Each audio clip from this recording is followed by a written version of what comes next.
이 육신과 영혼을 잘 대비해서 비교해서 말씀하시는 성경 내용들이 여기저기 있는데 그 가운데서 대표적인 것이 마태복음 10장 28절이라고 할 수 있습니다.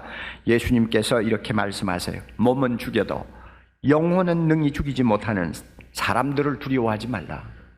너희들이 두려워해야 할 대상은 몸과 영혼을 동시에 지옥에서 멸하시는 하나님이시다. 이렇게 말씀합니다. 그래서 우리에게 있는 두 가지 요소, 몸과 영혼. 몸은 죽을 수 있지만 영혼은 죽지 않는다. 이 두 가지를 대비하면서 우리의 존재가 몸과 또 영혼으로 구성되었다는 것을 우리가 말씀하고 있는 것을 볼 수 있습니다. 그러나 우리가 신약 성경을 좀 보면 신약 성경에서는 이 영혼이라는 단어를 마음 혹은 정신 이런 단어하고 같이 적당히 섞어가면서 호환해가지고 자주 사용하는 것을 볼 수 있습니다. 이 점도 우리가 유의해야 합니다. 어떤 때는 영혼이라고 하다가 어떤 경우에는 마음이라고도 하고 어떤 때는 정신이라고도 합니다. 그만큼 이 보이지 않는 내면의 세계를 가리키는 것이니까 표현이 좀 다양해질 수 있다는 것도 우리가 염두에 두어야 합니다. 어쨌든 영혼이 뭐냐? 보이지 않는 내면의 자아입니다. 우리의 속 사람입니다. 하나님의 임재로 하나님이 우리 안에 거하심으로 가득 찰 수 있는 내 내면의 실체입니다. 이게 영혼입니다.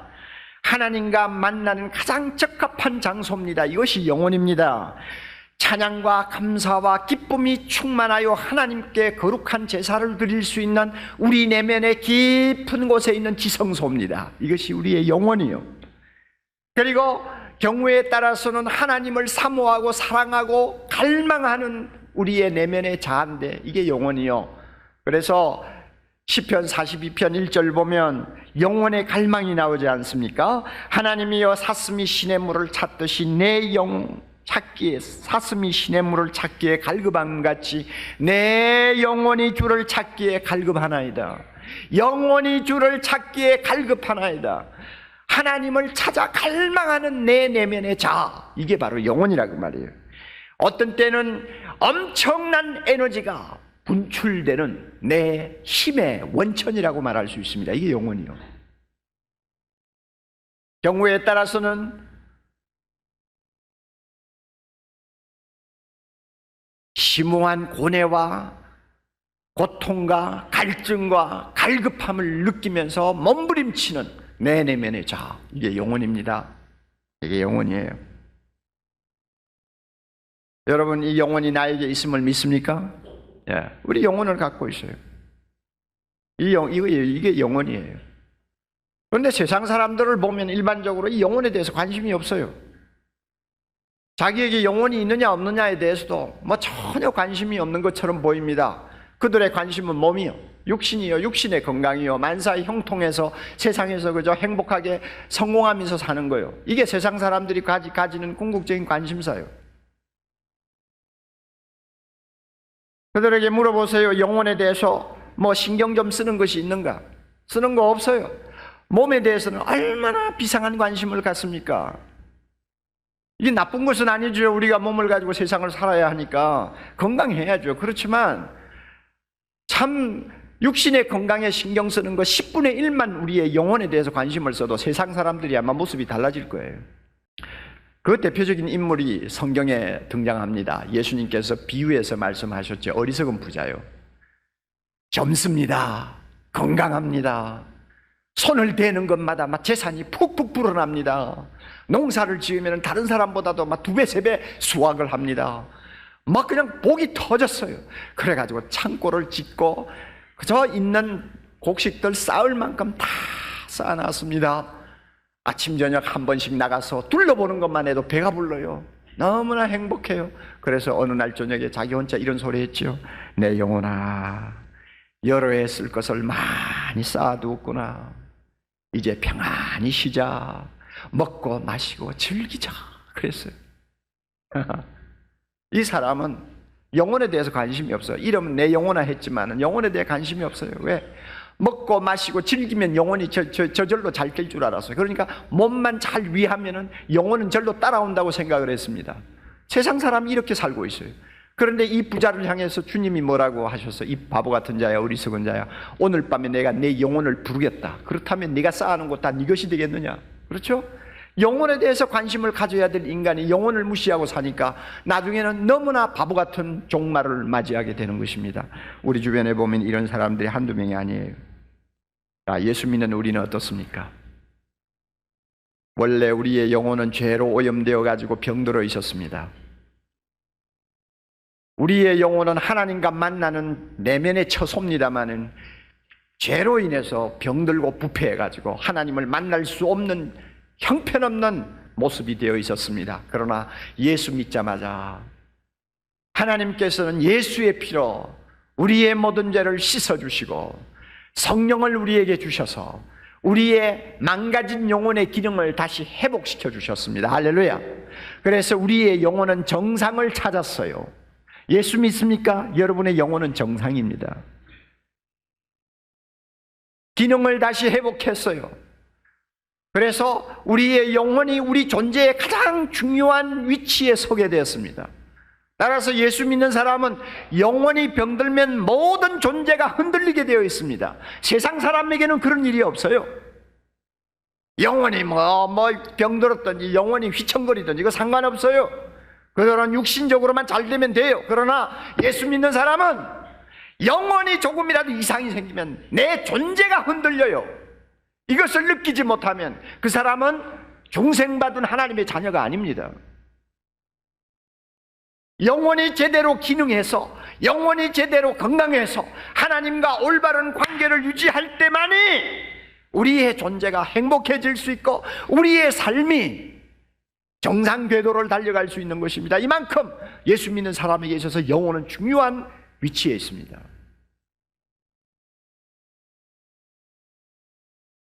그러나 어떤 때는 우리의 영혼이 강건합니다.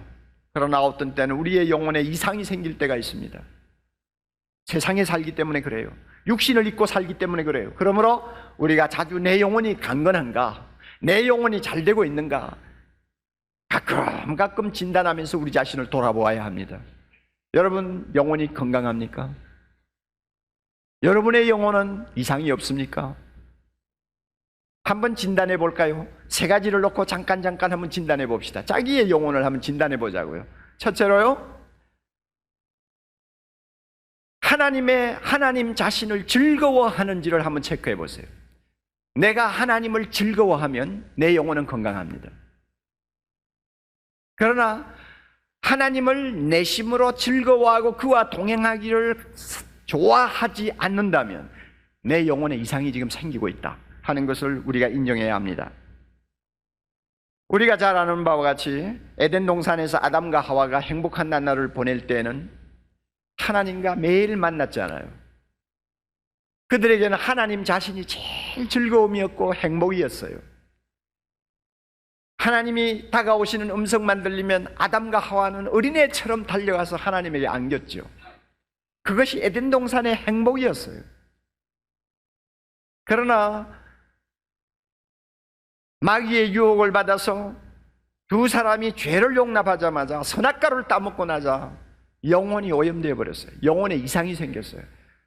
그 결과 나타난 제일 첫 번째 증세가 뭡니까? 하나님이 싫은 거예요. 하나님께서 거니시는 소리가 들리자마자 기겁을 하고는 두 사람이 손잡고 나무 밑에 숨어버렸어요. 영혼이 건강하지 못하면 아담과 하와에게 있었던 이 증세가 우리에게 나타납니다. 하나님이 귀찮아요.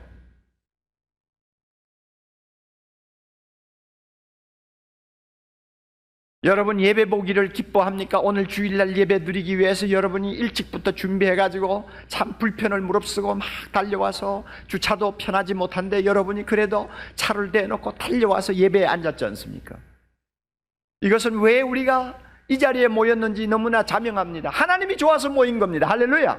하나님, 우리를 사랑하시는 하나님, 우리를 창조하신 하나님, 우리를 구원해 주신 하나님, 우리를 위해 죽으시고 부활하신 예수님이 너무 좋기 때문에 성령의 감동함을 받아서 우리가 이 자리에 나와 앉아 있는 거예요. 하나님이 좋기 때문에 하나님을 바라보고 하나님의 영광을 즐거워하면서 우리 모두가 이 자리에 앉아 있는 거예요.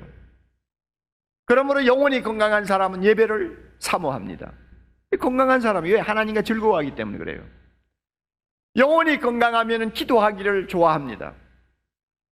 영혼이 건강하면 말씀을 펴놓고 하나님의 음성을 조용히 묵상하고 듣는 것을 기뻐합니다.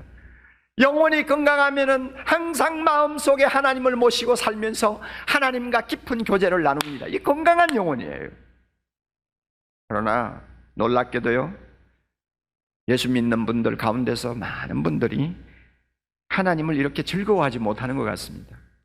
하나님과 단둘이 있기를 굉장히 거북스럽게 여기는 사람들이 많아요. 성경 읽어요. 그러나 그저 억지로 한 장 정도 읽는 거예요. 기도해요. 기도해야 된다니까 억지로 그저 한 5분 눈 감고 앉아 있는 거예요. 왜 그렇게 합니까? 하나님이 즐겁지를 않는 거예요. 예? 그래서 어떤 사람이 빙령거리면서 이런 말을 했어요. 예수 믿는 사람들 가운데서 하나님이 혼자 계시는 방에 집어넣고 문을 잠가버리면 30분 정도 지나면 아마 기절하고 나올 사람들이 꽤 있을 거다 그랬어요. 하나님하고 단둘이 있는 게 겁나는 거예요. 이거는요, 우리의 영혼에 좀 이상이 생겼다는 증거입니다. 영혼이 건강하면 하나님을 즐거워합니다. 하나님과 동행하는 행복을 항상 사모합니다. 약간 극단적인 예입니다만 제가 한 가지 예를 들게요. 우리 자신과 한번 비교해 볼 필요가 있어요. 두 번째로 우리가 진단할 것이 있습니다. 건강하고 형통할 때 내 마음이 세상으로 기울지 않나 하는 것을 한번 검토해 보세요. 대부분의 사람들은 일단 세상에 태어나서 한 생을 건강하게 삽니다. 그리고 또 그들 가운데서 많은 사람들은 소위 세상에서 이야기하듯이 성공하는 사람들입니다. 자기가 목표한 대로 어떤 목적을 달성하기도 하고 또 어떤 때는 자기 능력 이상으로 또 여러 가지 형통함을 맛보면서 세상을 살게 됩니다.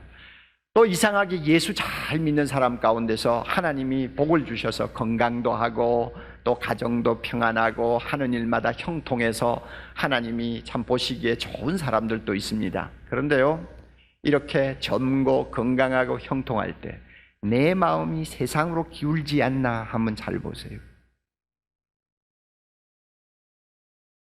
열에 9은 그렇게 될 확률이 굉장히 많습니다. 내가 병들었을 때는 하나님 없으면 못 살 것 같이 매달렸어요. 내가 가난할 때는 세상에 정주지 아니하고 오직 내 마음을 나를 사랑하사 나를 위하여 십자가에 죽으신 예수님에게 드렸어요. 내 일이 제대로 잘 안 될 때에는 오직 예수님만이 나의 기쁨이요 소망이라고 고백했습니다. 그러나 건강하고 이것저것 잘 되니까 세상 사는 재미가 생겼어요. 나도 모르게 점점 세상으로 마음이 기울어져요. 그래서 하나님과의 관계는 형식적으로 때우고 많은 시간, 많은 노력, 많은 돈 전부 내 자신이 즐거워하고 내 자신이 그저 행복하게 사는 데 투자해버려요. 그래서 마음이 세상으로 기울어져 있어요. 이런 사람, 그 영혼이 이상이 생겼다는 것을 꼭 기억하시기를 바랍니다. 이상하게도 우리 영혼은 고난에 대해서보다도 형통에 대해서 아주 약한 부분이 있습니다. 아마 육신을 입고 있기 때문에 그런가 봐요. 우리가 세상에 살고 있기 때문에 그런가 봐요. 내가 고난당할 때는 영혼이 아주 생생하게 살아있는데 내가 형통하게 되면 영혼이 푹 그냥 죽어버리는, 어떤 면에서는 기가 죽어버리는 일들이 자주 일어나요. 그만큼 형통할 때는 영혼의 위기를 맞이할 때가 많다는 것을 전제하는 말입니다.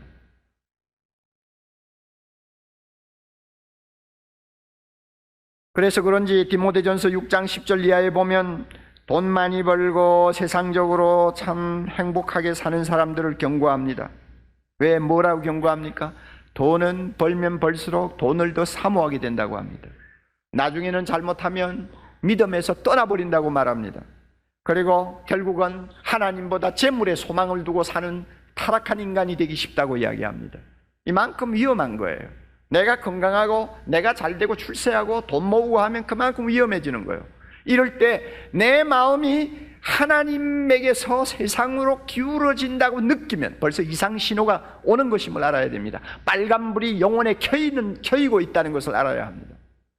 우리가 욥처럼 영혼이 강건하면 무슨 걱정이요? 욥은 고대에서 가장 큰 부자였어요. 젊고 건강했어요. 자녀들 복 받았어요. 가정은 행복했어요. 부러울 것이 하나도 없었어요. 그러나 욥은 그렇게 형통했지만은 영혼이 강건한 사람이기 때문에 조금도 그 영혼에 어떤 문제가 생기지 않았어요. 그래서 욥기 31장에 보세요. 뭐라고 그랬어요? 내가 돈이 그리 많고 금이 그렇게 많지만 내 마음이 언제 금에다가 내 마음을 준 일이 있느냐? 나에게 재산이 이렇게 많지만은 내가 내 재산을 나의 소망이라고 생각한 일이 있느냐? 내가 그것 때문에 즐거워한 일이 있느냐? 없다! 그랬어요. 없다. 영혼이 건강하기 때문에 세상의 마음을 안 주는 거예요. 우리 모두가 그렇게 되었으면 참 좋겠어요. 하나님이 이런 은혜 주시기를 바랍니다. 이런 은혜 주시기를 바랍니다. 이런 은혜가 있을 때 우리의 건강도 우리의 물질의 축복도 복이 되는 것이지, 영혼이 병들면 다른 것 다 받아도 소용없는 거예요.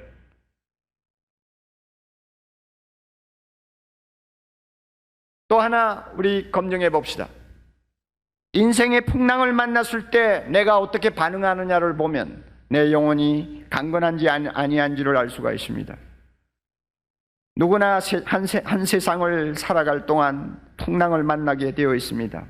간혹 보면 그저 엄마 배에서 태어나서부터 무덤에 이를 때까지 풍랑이 뭔지를 전혀 모르고 사는 사람도 있어요. 그러나 그런 사람은 소수의 사람입니다. 그리고 그런 사람은 행복한 사람이 아닙니다. 왜? 영적으로 그것은 소망이 없는 사람이에요. 하나님께서 사랑하는 사람은 때를 따라 인생의 풍랑을 만나게 해주시는 것을 봅니다. 풍랑은 위기예요. 위기가 뭡니까? 우리 스스로 통제할 수 없는 사건을 이야기합니다. 우리 스스로 우리 힘으로 어떻게 할 수 없는 사건이 터지면 그걸 우리는 위기라고 그래요. 누구에게나 있습니다. 부모 밑에서 자라다가 이제 20대 중반쯤 되면 다 이제 부모 그늘에서 벗어나는 이제 단계로 우리 모두가 접어듭니다. 그래서 좋은 직장에 들어가면 좋은 월급 받고, 그래서 해마다 이제 월급이 올라갈 거라는 생각을 합니다. 그리고 자기 앞에는 출세 가도가 확 열려 있다고 생각을 합니다. 그리고 자기 나름대로의 어떤 꿈과 이상을 가지고 열심히 뜁니다. 결혼합니다. 우리 결혼 생활은 절대 권태도 없을 거라고 믿습니다. 그리고 어떤 문제가 생기지 않는다고 확신합니다. 그리고 많은 사람들이 고통하는 병이 있어도 그것은 나와 상관이 없는 것처럼 생각합니다. 이래서 우리는 20대, 30대를 막 열심히 뛰면서 앞을 향해 달려갑니다. 그렇죠? 네. 그러나 여러분 40대 중반 넘어가 보세요. 들려오는 소식들이 다 우울한 소식이 많아요. 슬픈 소식이 많아요. 어떤 친구는 이혼했다더라. 어떤 친구는 아이가 자동차 사고가 나서 장애아가 되었다더라. 어떤 친구는 상처를 냈다. 어떤 친구는 부도를 냈다. 뭐 이런저런 소리들이 사방에서 들려옵니다. 저도 40대 50대 보내면서 교회 안으로부터 들려오는 소문, 내 주변에 아는 사람 동창들로 통해서 들어오는 소문들 보면 이런저런 풍랑을 만나서 허우적거리는 사람들이 얼마나 많았는지요. 그러다가 60대가 넘어가면은 외롭고 차갑고 무서운 인생 계절 겨울을 앞에 놓고 사람들은 불안해합니다. 이 다 인생의 풍랑이라고 말이에요. 누구나 다 경험하는 일입니다. 영혼이 강건하지 못하면 이런 풍랑을 만났을 때 정신을 차리지 못합니다. 물에 빠져서 소리치는 사람처럼 자기 힘을 가누지 못해요. 낙담합니다. 불안해합니다. 술독에 빠집니다. 삶을 자포자기 해버립니다. 정신을 못 차려요. 그러나 영혼이 건강하면요, 이런 위기를 만났을 때 진짜 그 사람의 주가가 드러납니다. 믿습니까? 안 믿습니까, 여러분? 그러니까 인생의 풍랑을 만났을 때 어떻게 반응하느냐를 보면 내 영혼이 어느 정도 수준인가를 안다고 말이에요. IMF 이후에 우리 교회 안에는 이런저런 참 고통스러운 일들이 가정에 많이 있었어요. 평소에 교회도 잘 안 다니고 뭐 어쩌다가 부인의 손에 한번 끌려가 교회 왔다 갔다 하는 남편들, 평소에 얼마나 자신만만했습니까? 하는 일마다 능력을 인정받고 얼마나 자신만만했어요. 그러나 한번 풍랑만 나가지고 뒤집어지니까 못 일어나잖아요. 술독에 빠져가지고 날마다 밤낮 없이 술에 취해 있고, 어떤 남편은 그저 누워서 끙끙 앓고, 어떤 남편은 집 밖으로 돌면서 정신을 못 차리고 낙담하고. 이럴 때 누가 그 남편들 붙들어 주었습니까? 믿음 좋은 부인들이 붙들어 줬어요. 똑같이 풍랑을 만났지만 부인의 영혼은 강건했어요.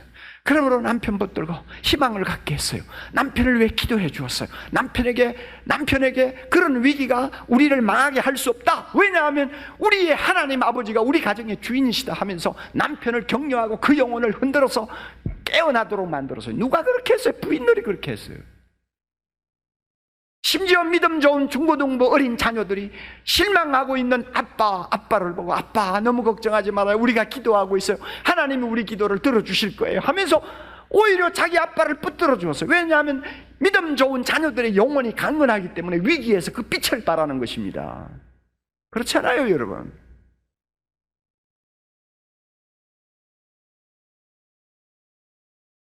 사랑하는 성도 여러분, 여러분의 영혼은 어떻습니까? 건강합니까?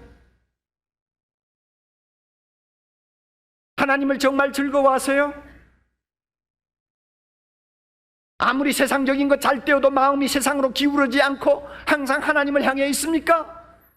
풍랑을 만났을 때 여러분이 뒤집어졌다가도 다시 제자리에 돌아오는 그런 은혜가 있습니까? 그렇다면 우리 모두의 영혼은 건강한 것입니다. 그러나 조금이라도 문제가 있다고 생각합니까? 영혼의 강건함을 회복해야 합니다. 하나님께서 이런 은혜 주시기를 바랍니다. 수면 위에 보이는 거 아무것도 아니에요. 아무것도 아니에요. 일시적인 건강 언제 없어질지 몰라요. 수면 위에 보이는 거, 내가 아무리 재산을 많이 갖고 있어도 아무것도 아니에요. 언제 없어질지도 모르는 거예요. 중요한 것은 사람 눈에 보이지 않는 내 영혼의 건강, 내 영혼의 안전함이에요. 세 가지를 꼭 실천하세요. 내 영혼이 강건하기 위해서 세 가지 꼭 실천하세요. 첫째, 간단하게 여러분 잘 기억하세요. 첫째, 은혜 받아야 합니다. 은혜 받아야 됩니다. 은혜 받아야 돼요. 영혼이 강건하기를 원하는 사람은 은혜 받아야 돼요. 히브리서 9장 13절, 마음은 은혜로서 굳게함이 아름답고, 이때 마음은 영혼을 가리킵니다. 마음은 은혜로서 굳게함이 아름답고 식물로서 할 것이 아니니라. 잘 먹고 잘 입고 그냥 내가 내 몸 잘 관리한다고 내 영혼이 건강해지는 거 아니에요. 내 영혼은 은혜 받아야 합니다. 그러기 위해서 하나님의 말씀 가까이 하세요. 하나님의 말씀을 자주 먹으세요. 그 말씀을 가지고 여러분의 영혼의 영양분을 보충하세요. 날마다 기도하세요. 기도하세요. 에베소 3장 16절, 너희 속사람을 능력으로 강건하게 하시기를 원하노라 그랬습니다. 우리의 속사람은 성령의 능력을 받아야 합니다. 언제 우리의 성령의 능력을 체험할 수 있습니까? 기도할 때입니다. 부지런히 기도하세요. 기도하기를 사모하세요. 기도하는 중에 하나님의 능력을 체험하세요. 이럴 때 내 영혼이 은혜 받는 것입니다. 은혜 받으세요. 말씀을 통해 은혜 받으세요. 기도를 통해 은혜 받으세요. 은혜 받고 내 영혼이 강건해져야 합니다. 또 두 번째로 순종하세요.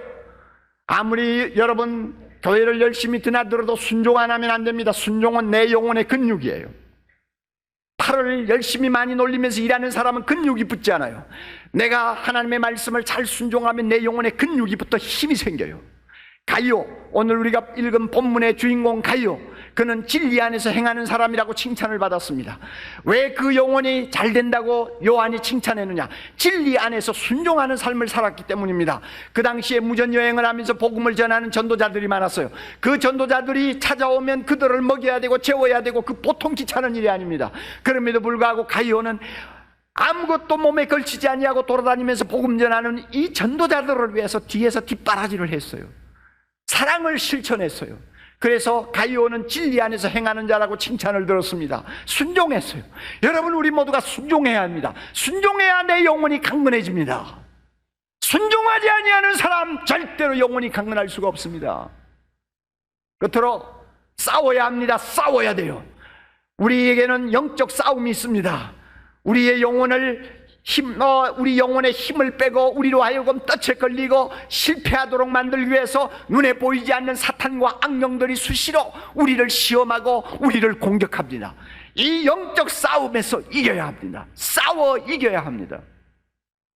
베드로전서 5장 8절 9절, 근신하라 깨어라, 근신하라 깨어라, 너희 대적 마귀가 우는 사자같이 두루다니며 삼킬차를 찾나니 너희는 믿음을 굳게 하여 저를 대적하라. 싸우라 말입니다. 유혹받을 때마다 넘어지고 그 다음에 회개하고 넘어지고 회개하고 이런 짓 하지 말고 싸워 이기는 사람이 영혼이 강건한 사람입니다. 세 가지 말씀드렸어요. 우리 영혼의 강건함을 위해서 첫째 뭐 하라고요? 은혜 받으라. 둘째는 뭐요? 순종하라. 셋째는 싸워라. 싸워 이기라 그 말이에요. 그렇게 하면 우리 영혼이 항상 강건해서 이 세상에서 하나님의 사랑을 받을 것이요, 하나님이 우리 영혼의 강건함을 보고 이렇게 말씀할 것입니다. 사랑하는 자여, 내 영혼이 잘됨같이, 내 영혼이 잘됨같이 범사에 잘되고 강건하기를 원하노라. 이 아름다운 하나님의 축복을 우리 모두가 받아 누릴 수 있기를 바랍니다.